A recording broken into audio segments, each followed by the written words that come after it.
ba ma ko mayee damay inverser pyramide bi y a de ces questions yoo xam ne comme dafa dabee diggante démb ak tey ñu évacuer ko mu ñeel sa kilifa parti président Pastef Ousmane Sonko nekk élimaanu jëwriñ ñi premier ministre démb mu doon dalal mbokkam googu di Pascal Boniface yàlla dogal mu boole ko ci mbind mu yaatu boole ko ci les maîtres du monde donc daanaka ñaar fukki mu ci tànn Ousmane Sonko bokk ca démb mu doon amal ab conférence fii ci réew mi ca musée des civilisations waaye nag bi Ousmane Sonko jëlee kaddu mu am ay propos yoo xam ne dafa mujj jur polémique ñenn ñi ko ci amal sa gis-gis mooy li mu wax Donald Trump dem ba wax ni Donald Trump daanaka moom ab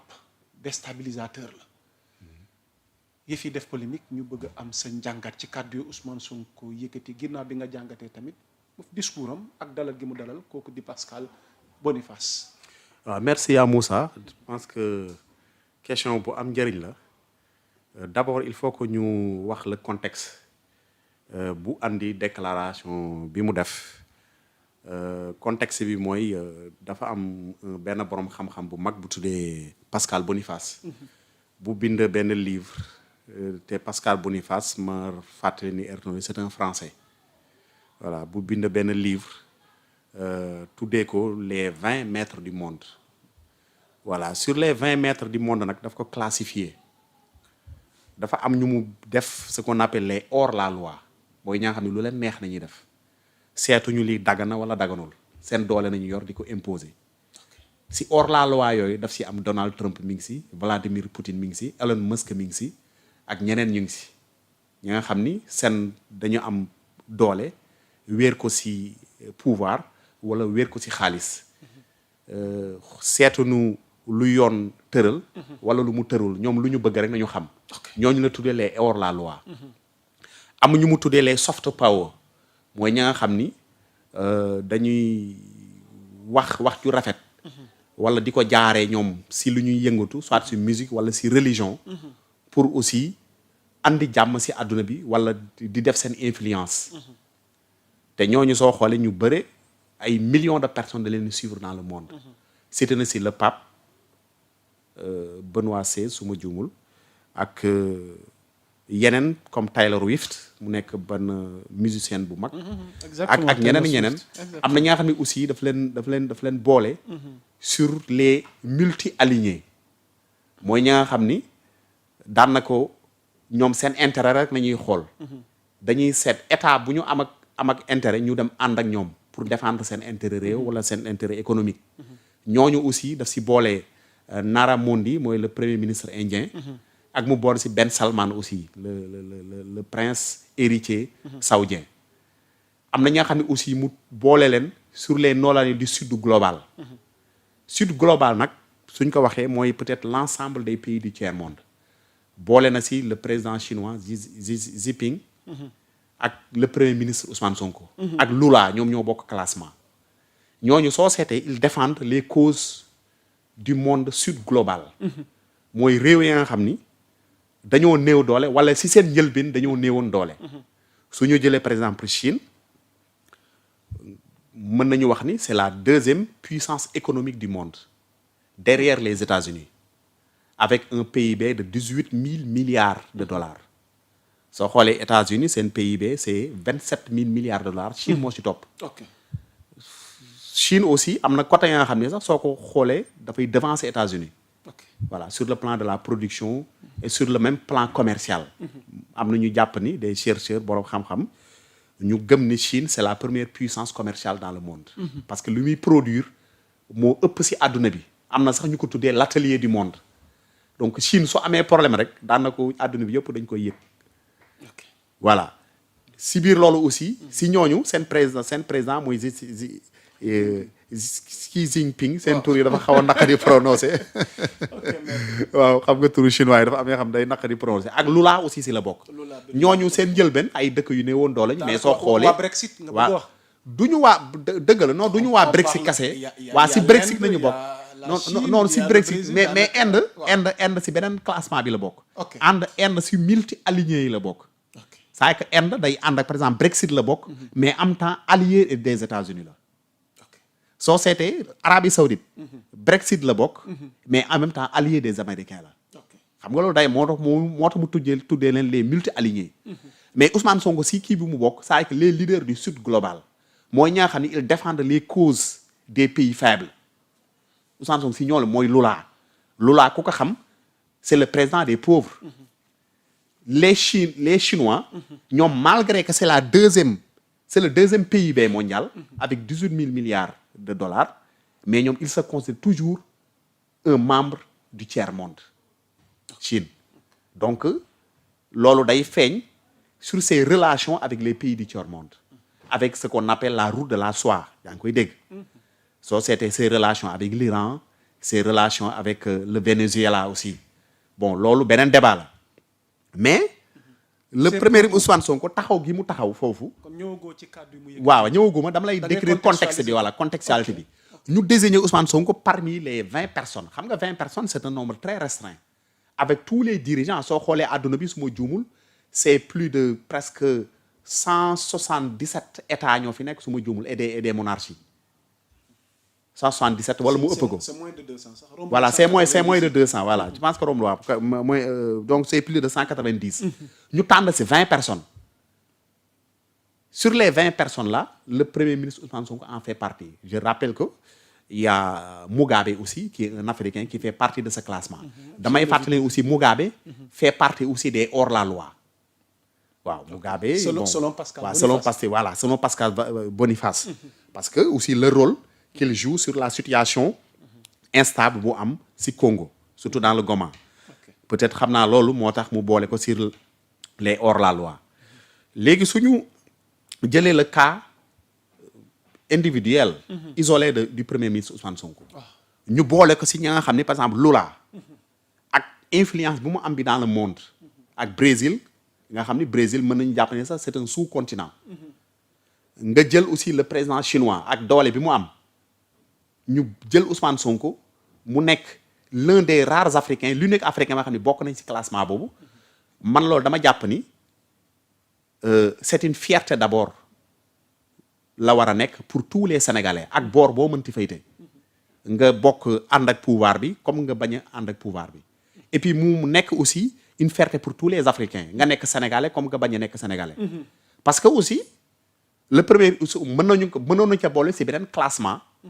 les hors-la-loi xam nga hors-la-loi c'est pas un classement ba nga xam ni wax dëgg la dañ koy rafetlu voilà mais ñu booleeg ci ñi nga xam ni dañuy fexe ba réew yi nga xam ni dañoo néew doole ñu fexe ba injustice ba nga xam ni moo leen indi ci situation de néew doole bopp mu dañ mooy le déséquilibre des relations internationales xam nga loolu aussi dafa am solo. Exactement. soo xoolee sur la crise de la dette démb rek Ousmane Sonko wax na ci. mu ni crise de la dette bi nit ñee ko bëgg a taw yi rek mais en réalité du sax crise te wax na dëgg en réalité soo xoolee Afrique dettu Afrique waxuma la Sénégal mais dettu Afrique soo ko comparé peut-être avec dettu benn pays développé rek ça nag c'est insignifiant. Okay. Japon wala ay France ak yooyu dettu Afrique rek soo ko comparé avec ces pays là da nga ñaam bi dettu Afrique tekkiwul dara pourtant Afrique dañuy coow tous les jours. Okay. moo tax le premier Ousmane Sonko a profité de cette tribune hier pour plaider en faveur de l'Afrique pour demander un moratoire sur la dette te wax na dëgg pour que les pays sous-développés ou bien nos partenaires multilatéraux suspendent la dette pour une durée de 20 ans ou bien de 30 ans pour permettre à l'Afrique de rattraper ses retards su rattraper ses retards bu boobaa Afrique dina mën a respecter le paiement convenable et régulier de ces kii. mais tey jii xoolal exemple bi mu lay jox rek si mois de mars bi on a payé 740 milliards de dollars de francs CFA. 740 milliards de francs CFA mais yaa Moussa 740 milliards imagine na lan la mën a fajal Sénégal je te donne benn exemple rek laa lay jox. l'autoroute non waxuma loolu waxuma si ay continuité yooyu dama lay wax rek sur l'ampleur de la dette. c'est-à-dire que dette bi c'est-à-dire que préjudice yu muy causer à l'Afrique. soo xoolee l'autoroute Dakar Touba c'est 400 milliards nañ ko la ko Macky Sall defaree à son temps imagine toi 740 milliards ñaata autoroute la mën a defar te pourtant dañ koy foyee bor c'est-à-dire que amul ak Sénégal benn retombée dañ koy jël ñu waroon ko def suñu politique agricole def ko suñu politique industrielle def ko suñu politique éducative def ko suñu politique sociale suñu politique sanitaire lépp dañ koy jël fayee ko bor xam nga loolu aussi soo ko jëlee pour le Sénégal nga jël ko pour la Mauritanie pour le Mali pour la Guinée donc Afrique wax dëgg yàlla bor bi bokk na si lu gën a tardel état africain yi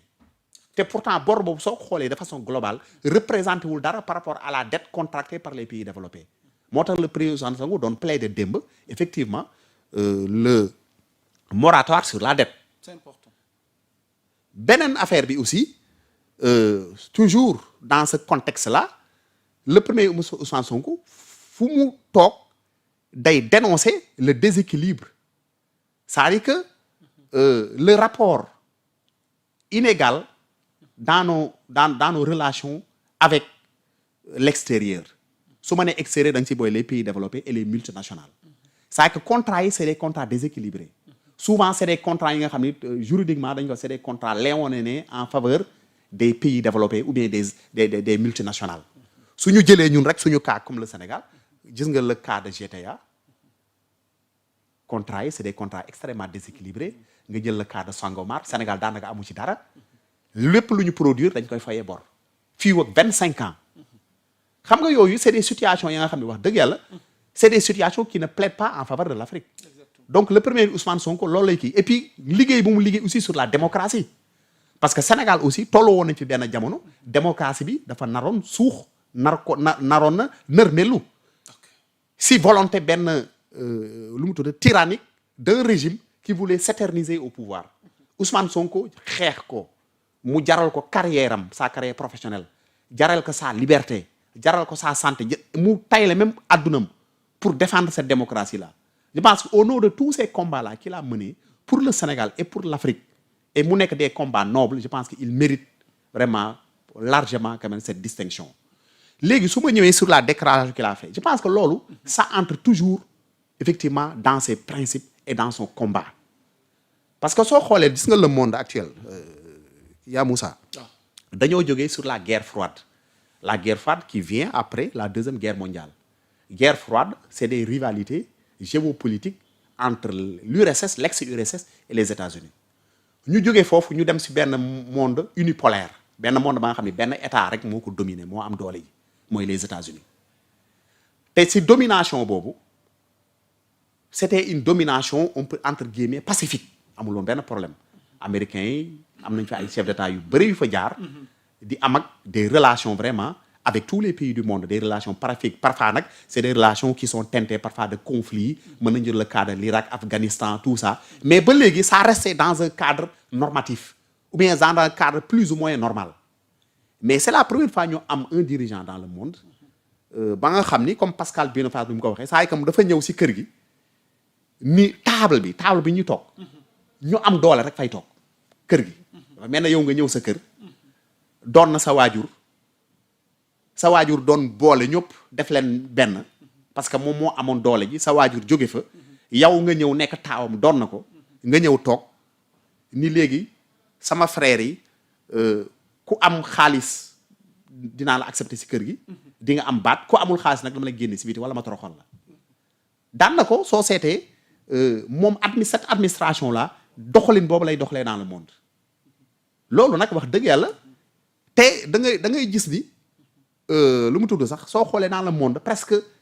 état yu bëri wala organisation yu bëri dañ ciy noppi parce que aussi américains yi yàlla da leen may dénk doole te surtout ka nga xam ni dooleem jooju wax dëgg yàlla moom seetu si dara li mu si seet mooy intérêt exclusif am la si xool xam nga américaine tey yàlla may na leen doole ba nga xam ni pour man dañoo war a taxaw benn taxaw bi mooy défendre la justice internationale défendre le droit international loolu moo doon la vocation de l'administration américaine mais suñu xoolee léegi dañuy gis ni vraiment taxawaay boobu wax dëgg yàlla dafa sooxee lu bëri. Prenez le cas du conflit en Iran. C'est une violation et puis le Sénégal a pris un communiqué sur ça pour dénoncer l'agression étrangère en dehors du droit international. Parce que américains yi ak Israël bi ñuy attaqué Iran amuñu un mandat de l'ONU bu ñu fàtte loolu ils n'ont aucun mandat la dañ ko def si seen coobaraayu bopp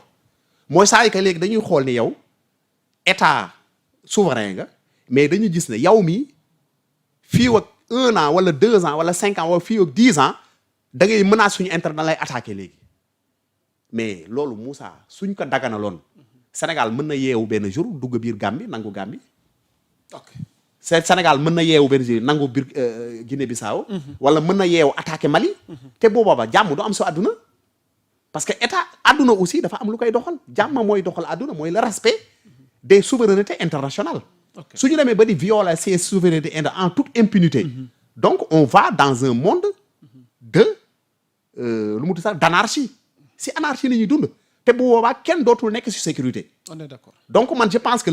la position de Ousmane Sonko. parce que aussi bu ñu fàttali ni le contexte c'était un débat intellectuel. ok on est d'accord te am na ña nga xam ne maa ngi dégg yenn pseudo intellectuel di wax ni. ci laa bëggoon dikk. waaw boobaag léegi maa ngi lay déglu. boobaag léegi maa ngi lay déglu on est tout à fait d'accord. waaw par courtoisie aussi. voilà li nga développé vraiment am na solo. dikkaat nga ci contexte bi ak leerali. mais est-ce une raison pour Ousmane Sonko de s'exprimer ainsi fa la débat bi posé wu nga war ci indi sa xalaat. sunu diplomatie sunu doomi Sénégal yi nekk ci réewum États-Unis ak réewum Sénégal tey jii nii li muy représenté am ñu jàpp ni sax xëy na moom lii du woon kàddoom am maa njiitum réew bi moo ci waroon a wax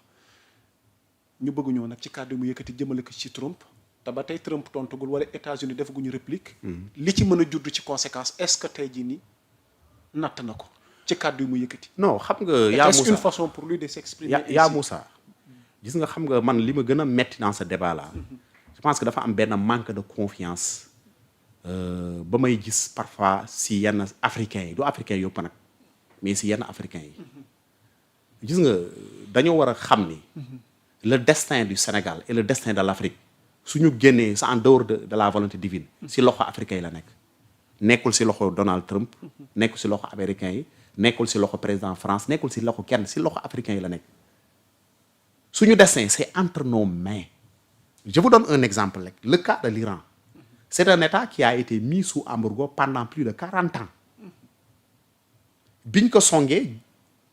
par 2 grandes puissances ou bien mën naa wax ni sax les 2 plus grandes puissances militaires du monde song nañ mënuñ ko dara xam nga ñoom lan moo leen ko may parce que dañoo gëm seen bopp c'est un exemple que je donne pour te dire gis nga ñun suñu développement. avec des moyens suñu également. non waaw mais moyens yi waa léegi gëm sa bopp rek du doy. waaw de non jamono du toll. waaw mais yaa Moussa foofu dama lay am dispositif gi nga waaw yaa Moussa foofu laa lay tontu nag. allez-y foofu laa lay tontu. léegi xam nga moyen xam nga moyen du fan lañ toll yaa Moussa moyen du xëy ni cëpp Moussa moyen du xëy ni cëpp moyen kenn du ko mayee moyen yaa koy fàggul sa bopp man dama jàpp ne gis nga bi ñu yàlla defee ay doomu aadama ñu am suñu xel am wér gi yaram am territoire am des ressources yàlla génn na si ñun lépp lu ñu mën a am lu ñu am ak lu ñu ñàkk ñoo koy may suñu bopp tubaab bi ñoom bu ñuy defar seen dëkk kan moo leen joxoon moyen au 19e siècle au 18e siècle bu ñuy defar seen dëkk ou bien au même au 16e siècle ban puissance moo ñëw jàppale leen ñoo jaay doole Afrique yóbbu leen. waaw non mais dëggal loolu mais ak nu mu mën ci waaw mais loolu ñun africains yi ñun ñoo bàyyi suñu loxo ñun ñoo bàyyi su loxo ñeneen ñëw dominé ñu parce que on était dans ce monde là monde ba nga xam ne droit international amu fa woon. alors qu'est-ce que veut concrètement Ousmane Sonko parce que am na yeneen waa léegi waaw ma foofu laa lay àggale dama la bëgg a wax rek ni la gis nga mu africains yi ñun dañoo war a am une confiance en soi dëgg la souveraineté du ay wax souveraineté dafa am si lu muy tegu mais si li muy tegu loolu ñun ñoo koy fàggul suñu bopp ñàkkuñu dara mais problème bi mooy est-ce que suñu dirigeants yi nga xam ne ñenn ñi am nañu fi nekk ba léegi peut-être dans certains pays africains ou bien dans les pays du tiers-monde en tout cas avant yu ñëw pouvoir dañuy jàpp ni ñoom pour ñu dem il faut ñu ànd ak waa bitim réew pour ñu dem foog ñu ànd ak bitim réew te man gëwuma loolu man dama gëm ni comme Youssou lu muy wax rek gis nga ndimbal na sa fekk loxol borom. yow da ngay avancer. nga poser ay cas ku ñëw. dalay fekk si. te ku ñëw yaa koy wax yow nooy doxalee. léegi si loolu. ñun africains yi dafa am benn taxaw ba nga xam ne dañ ko war a taxaw mooy taxaw ba nga xam ne ñun lépp nga xam ne suñu ressource la parce que Ousmane Sonko wax na ko démb mu ni ñaari facteurs yi rek ñoom ñooy nekk les leviers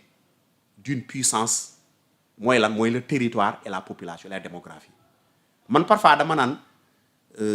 pour me blaguer tuuti damay nekk di réfléchir si ay mbir yu bare dam si waxtaan sax ay nit te honnêtement man Ousmane duñ ci waxtaan honnêtement parfois duñ ci waxtaan honnêtement mais parfois dama koy dégg muy wax comme si man ak moom dañ ci toog di se discuter man dama yàgg a wax ni l'Afrique est un continent sous-peuplé man yàgg naa ko wax Afrique c'est un continent sous-peuplé tu sais que Afrique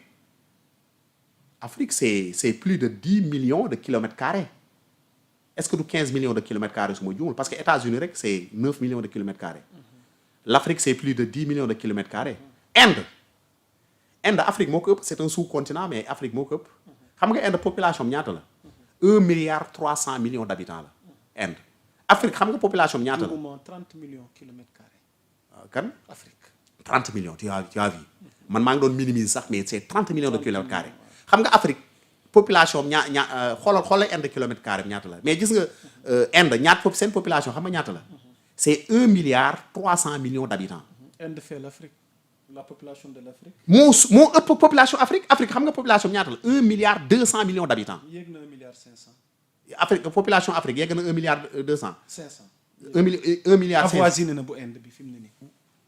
tu as vu daanaka je comprends bien fi ngay waxee. tu as vu donc ça veut dire que l'Afrique en termes de en population. Voilà. Ça veut dire que xoolal ça veut dire que donc notre densité démographique est très faible par rapport à l'Inde et même à la Chine et même les pays développés.